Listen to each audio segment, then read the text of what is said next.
بسم اللہ الرحمن الرحیم۔ قربانی کی فضیلت۔ حضرت عائشہ صدیقہ رضی اللہ تعالی عنہ سے روایت ہے کہ رسول اللہ صلی اللہ علیہ وآلہ وسلم نے ارشاد فرمایا کہ ذی الحجہ کی 10ویں تاریخ یعنی عید الاضحیٰ کے دن انسان کا کوئی عمل اللہ کو قربانی سے زیادہ محبوب نہیں، اور قربانی کا جانور قیامت کے دن اپنے سینگوں اور بالوں اور کھروں کے ساتھ زندہ ہو کر آئے گا، اور قربانی کا خون زمین پر گرنے سے پہلے اللہ تعالیٰ کی رضا اور مقبولیت کے مقام پر پہنچ جاتا ہے۔ پس اے خدا کے بندوں، دل کی پوری خوشی سے قربانیاں کیا کرو۔ حضرت زید بن ارقم رضی اللہ عنہ سے روایت ہے کہ رسول اللہ صلی اللہ علیہ وآلہ وسلم کے بعض اصحاب نے عرض کیا، یا رسول اللہ صلی اللہ علیہ وآلہ وسلم، ان قربانیوں کی کیا حقیقت اور کیا تعریف ہے؟ آپ صلی اللہ علیہ وآلہ وسلم نے فرمایا، یہ تمہارے روحانی اور نسلی مورث حضرت ابراہیم علیہ السلام کی سنت ہے، یعنی سب سے پہلے ان کو اللہ تعالیٰ کی طرف سے اس کا حکم دیا گیا اور وہ کیا کرتے تھے۔ ان کی اس سنت اور قربانی کے اس عمل کی پیروی کا حکم مجھ کو اور میری امت کو بھی دیا گیا ہے۔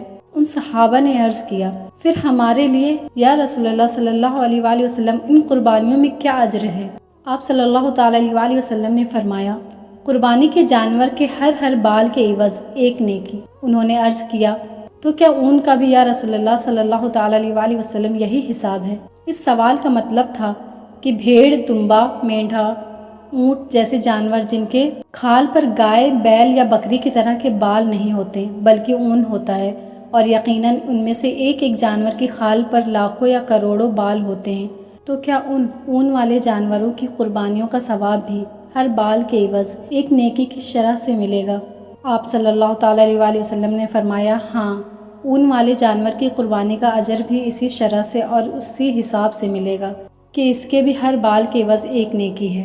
پیارے آقا صلی اللہ علیہ وآلہ وسلم نے ارشاد فرمایا، جس نے خوش دلی سے طالب ثواب ہو کر قربانی کی تو وہ دوزخ کی آگ سے آڑ ہو جائے گی۔ حضور صلی اللہ علیہ وآلہ وسلم نے ارشاد فرمایا، قربانی کرنے والے کو قربانی کے جانور کے ہر بال کے بدلے میں ایک نیکی ملتی ہے۔ رسول اللہ صلی اللہ علیہ وآلہ وسلم نے ارشاد فرمایا، اے فاطمہ، اپنی قربانی کے پاس موجود رہو، کیونکہ اس کے خون کا پہلا قطرہ گرے گا تمہارے سارے گناہ معاف کر دیے جائیں گے۔ حضرت علامہ شیخ عبدالحق محدث دہلوی رحمۃ اللہ علیہ فرماتے ہیں، قربانی اپنے کرنے والے کی نیکیوں کے پلے میں رکھی جائے گی، جسے نیکیوں کا پلڑا بھاری ہوگا۔ حضرت سیدنا علامہ علی قاری رحمۃ اللہ علیہ فرماتے ہیں، پھر اس کے لیے سواری بنے گی جس کے ذریعے یہ شخص بآسانی پل صراط سے گزرے گا، اور اس جانور کا ہر عضو مالک یعنی قربانی پیش کرنے والے کے ہر عضو کے لیے دوزخ سے آزادی کا فدیہ بنے گا۔ اللہ پاک ہمیں اپنی رضا کے لیے خوش دلی سے قربانی کرنے کی توفیق عطا فرمائے اور اس کے دینی اور دنیاوی منافع عطا فرمائے، آمین۔